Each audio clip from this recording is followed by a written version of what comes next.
నమస్తే, నేను Chandana. Welcome to Great Andhra big story. ఆయన పార్టీకి సీనియర్ నాయకుడు కాదు, అసమానమైన ప్రజాదరణ ఉన్న క్రేజీ నాయకుడు కూడా కాదు, ఘనమైన చరిత్ర గల రాజకీయ కుటుంబపు వారసత్వంతో అలరారేవాడు కూడా కాదు. ఒక దశలో ప్రత్యర్థులు ఆయన పేరెత్తి మాట్లాడడానికి కూడా ఇష్టం లేనట్టుగా చులకన చేశారు. సొంత పార్టీ నాయకులు ఆయన సారథ్యాన్ని బహిరంగంగానే కించపరిచారు. ఇంట బయట కూడా ఆయన సామర్థ్యంపై అనుమానాలు పుట్టించే అనేక ప్రచారాలు సాగాయి. ఇలాంటి అన్ని రకాల ప్రతికూలతలను తోసిరాజంటూ ఒక వ్యక్తి అసమాన నాయకుడిగా ఆవిర్భవించాడు. తమ ఏలుబడి శాశ్వతం అనుకున్న వారి అహంకారపు గడీల గోడల్ని తుత్తునియలు చేశాడు. ఈ ప్రాంత ప్రజల చిరకాల వాంఛను సాకారం చేస్తూ తెలంగాణ రాష్ట్రాన్ని ఇచ్చిన కాంగ్రెస్ పార్టీ తరపున తొలి ముఖ్యమంత్రిగా అవతరించాడు. అందుకే person of the year 2023 Revanth Reddy అని గుర్తించిన గ్రేట్ ఆంధ్ర అప్పట్లో కవర్ స్టోరీ ప్రచురించింది. సుమారుగా ఏడాది గడుస్తోంది. పరిస్థితుల్లో, ఆయన దూకుడులో, అసమాన హీరోయిజంలో ఏమీ పెద్దగా మార్పు రావడం లేదు. తెలంగాణ ముఖ్యమంత్రి రేవంత్ రెడ్డికి పుట్టినరోజు శుభాకాంక్షలు తెలియజేస్తూ గతంలో ప్రచురించిన కథనాన్ని మళ్ళీ అందిస్తున్నాం.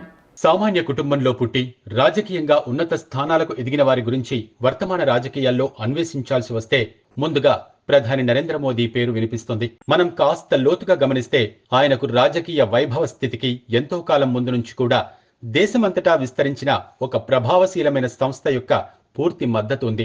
అటువంటి ఆర్ఎస్ఎస్ లో ఆయన తొలి నుంచి ఎంతో క్రియాశీలకంగా ఉంటూ వారి గుర్తింపును సంపాదించి ఆ సంస్థ ఆలంబనగా తన రాజకీయ సోపానాలను నిర్మించుకుంటూ ఎదిగారు. కానీ అంతకంటే విలక్షణంగా తన సొంత బలంతో రాజకీయ ప్రస్థానాన్ని ప్రారంభించి ముఖ్యమంత్రి స్థాయికి ఎదిగిన నాయకుడు యనుమల రేవంత్ రెడ్డి.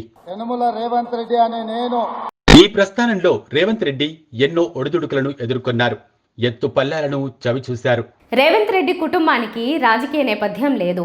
ఆయన విద్యార్థిగా ఉండగా భారతీయ జనతా పార్టీకి అనుబంధంగా ఉండే అఖిల భారతీయ విద్యార్థి పరిషత్లో కార్యకర్తగా ఉన్నారు. ఆ రకంగా కమల దళంతో ఆయనకు పూర్వాశ్రమంలో అనుబంధం ఉంది. తర్వాతి కాలంలో ఆయన ఆర్ఎస్ఎస్ అధికార పత్రిక జాగృతిలో పనిచేశారు. అయినప్పటికీ కూడా రాజకీయం వైపు ఆయన అడుగులు మాత్రం స్వశక్తిని నమ్ముకునే పడ్డాయి. కేవలం 18 ఏళ్ల రాజకీయ ప్రస్థానంలోనే ఆయన ముఖ్యమంత్రి స్థాయికి వెళ్లారు. ఈ శిఖరారోహణ అనేది అంత సులువుగా ఏమీ జరగలేదు. 2006లో రేవంత్ రెడ్డి జడ్పీటీసీగా గెలిచారు. ఇండిపెండెంట్గా పోటీ చేసి గెలిచారు. 2007లో జరిగిన ఎమ్మెల్సీ ఎన్నికల్లో కూడా ఇండిపెండెంట్గానే పోటీ చేసి ఎమ్మెల్సీగా గెలిచిన రేవంత్ రెడ్డి ఆ విజయం కోసం తాను సొంతంగా ఎంతటి ప్రజాబలాన్ని, నమ్మకాన్ని కూడగట్టుకుని ఉంటాడో అర్థం చేసుకోవచ్చు. ఎమ్మెల్సీ అయిన తర్వాతే రేవంత్ రెడ్డి చంద్రబాబు నాయుడును కలిసి తెలుగుదేశంలో చేరారు. రేవంత్ రెడ్డికి తెలుగుదేశం పార్టీ రాజకీయ జీవితాన్ని ప్రసాదించిందనే ప్రచారాలన్నీ ఉత్తుత్తివే. ఆ తర్వాత రేవంత్ కార్యక్షేత్రం కొడంగలయ్యింది. 2009 అసెంబ్లీ ఎన్నికల్లో అక్కడి నుంచి తెలుగుదేశం తరపున పోటీ చేసిన రేవంత్ ఆ సీటు నుంచి 5 సార్లుగా నెగ్గుతున్న గురునాథరెడ్డిని ఓడించి అసెంబ్లీలో అడుగుపెట్టారు. 2014లో కూడా గెలిచిన రేవంత్ రెడ్డి ఓటుకు నోటు కేసులో చిక్కుకున్న తర్వాత తెలుగుదేశాన్ని వీడి కాంగ్రెస్ పార్టీలో చేరారు. 2018 ఎన్నికలు ఆయనకు కలిసి రాలేదు. ఓటమి తప్పలేదు. కానీ అది కూడా ఆయన మంచికే అన్నట్టుగా జరిగింది. 2019 సార్వత్రిక ఎన్నికల్లో మల్కాజ్గిరి ఎంపీగా గెలిచిన రేవంత్ ఢిల్లీలో ఉంటూ కాంగ్రెస్ పార్టీ అధిష్టానం పెద్దలకు సన్నిహితులయ్యారు. దాని ఫలితంగానే తెలంగాణ కాంగ్రెస్ పార్టీలోని ఎంతో మంది సీనియర్ నాయకులు వ్యతిరేకిస్తున్నప్పటికీ, నిరసన తెలియచేస్తున్నప్పటికీ రేవంత్ 2021లో టీపీసీసీ సారథ్యం చేపట్టారు. తన పట్ల ఉన్న వ్యతిరేకతలను తట్టుకుంటూ తన పని తాను చేసుకుపోతూ మొత్తానికి తెలంగాణ ఇచ్చిన కాంగ్రెస్ పార్టీని తొలిసారిగా ఈ రాష్ట్రంలో అధికారంలోకి తీసుకొచ్చారు. తెలుగు రాష్ట్రాల రాజకీయాలకు సంబంధించినంత వరకు నిన్నటి వరకు సెలబ్రిటీలుగా వినిపిస్తున్న పేర్లు కొన్ని మాత్రమే. ఈ వరుసలో చంద్రబాబు నాయుడు పేరు అందరికంటే ముందుంటుంది. కేసీఆర్, జగన్మోహన్ రెడ్డి తర్వాత పేర్లను వెతుక్కోవాలి. అంతో ఇంతో తెలంగాణలో బండి సంజయ్ నిర్మించుకున్న పాపులారిటీ కూడా ఆయనకు అప్పటికి లేదు. ఆ మాటకొస్తే కిషన్ రెడ్డి కాస్త పెద్ద నాయకుడిగా చెలామణి అవుతున్నారు. రేవంత్ రెడ్డి చేతిలో టీపీసీసీ సారథ్యం ఉన్నప్పటికీ పెద్ద స్థాయి నాయకుడిగా చెలామణిలోకి రాలేదు. కేవలం అంతర్గత ప్రజాస్వామ్యం పేరుతో పార్టీలో ఉండే ముఠాలు, వాటి మధ్య కుమ్ములాటలు మాత్రమే కారణం.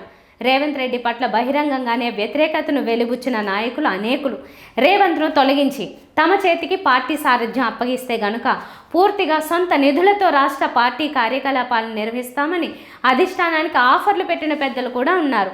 వీరందరి రూపంలో ప్రతికూలతలు ఉక్కిరి బిక్కిరి చేస్తుండగా రేవంత్ రెడ్డి సెలబ్రిటీ నాయకుడిగా హఠాత్తుగా గుర్తింపు తెచ్చుకోలేకపోయారు. నెమ్మదిగా పార్టీలో పరిస్థితులు సర్దుకున్నాయి అనడం కంటే అధిష్టానం ఈ ముఠాల మీద కన్నెర చేసింది అనడం సబబు.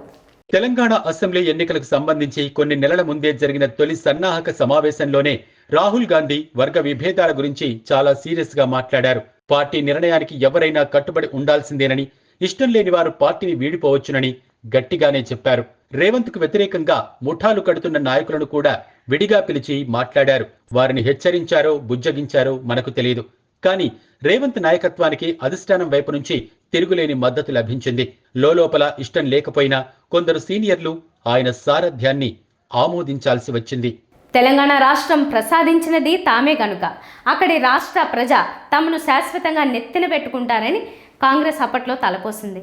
ఆంధ్రప్రదేశ్లో పార్టీ భూస్థాపితం అవుతుందని స్పష్టంగా తెలిసినప్పటికీ కూడా ఖాతరు చేయకుండా తెలంగాణ రాష్ట్రాన్ని ఏర్పాటు చేశారు. అయితే వారి అంచనాలు వరుసగా 2 ఎన్నికల్లోనూ తలకిందులయ్యాయి. 2 దఫాలుగా ఏలుబడి సాగించిన కేసీఆర్ మరియు గులాబీ దళం ఇక రాజ్యం ఎప్పటికీ తమదే అనే ఊహల్లో పాతుకుపోతూ ఉందనుకుంటున్న తరుణంలో 2023 ఎన్నికలు వచ్చాయి. కాంగ్రెస్ పార్టీ మాత్రం రేవంత్ను పూర్తిగా నమ్మింది. చెప్పుడు మాటలకు, పితూరీలకు నిత్యం అవకాశం ఉండే కాంగ్రెస్ సంస్కృతిలో యనుమల రేవంత్ రెడ్డి అధిష్టానం నుంచి అంతటి తిరుగులేని నమ్మకాన్ని ఎలా సొంతం చేసుకున్నారనేది నిజంగా మిస్టరీనే. ఎన్నికలు వచ్చిన తర్వాత రేవంత్ రెడ్డి అన్నింటా తానై వ్యవహరించారు. తనకంటే గొప్పవాళ్లుగా భావించుకుంటూ ఉండే తనంటే గిట్టని సీనియర్ల విషయంలో ఆచితూచి వ్యవహరించారు. కొన్ని సందర్భాల్లో వారితో మొండిగాను, కొన్ని సందర్భాల్లో మెత్తగాను సమయానుకూలంగా వ్యవహరిస్తూ వచ్చారు. చివరికి ఎన్నికలు సమీపించే వేళకు అధిష్టానం అందరినీ ఒక్క తాటి మీదకు తెచ్చింది. అయితే మాత్రం ఏమైంది? తాము రాష్ట్ర స్థాయి పాపులారిటీ ఉన్న పెద్ద నాయకులం అని చెప్పుకున్న వాళ్లంతా ఎన్నికల గోదాలోకి దిగిన తర్వాత పూర్తిగా తమ తమ నియోజకవర్గాలకు మాత్రమే పరిమితమయ్యారు. అధిష్టానం కేసీఆర్ కు గుణపాఠం చెప్పే ఉద్దేశంతో ఆయన పోటీ చేసిన 2వ నియోజకవర్గం కామారెడ్డిలో కావాలనే రేవంత్ ను పోటీకి దింపింది. తన సొంత కొడంగల్తో పాటు కామారెడ్డిలో కూడా రేవంత్ తొడగొట్టారు. కామారెడ్డిలో కేసీఆర్ ఓటంపాలు కావడంతో తన వంతు పాత్ర కూడా ఘనంగా పోషించారు.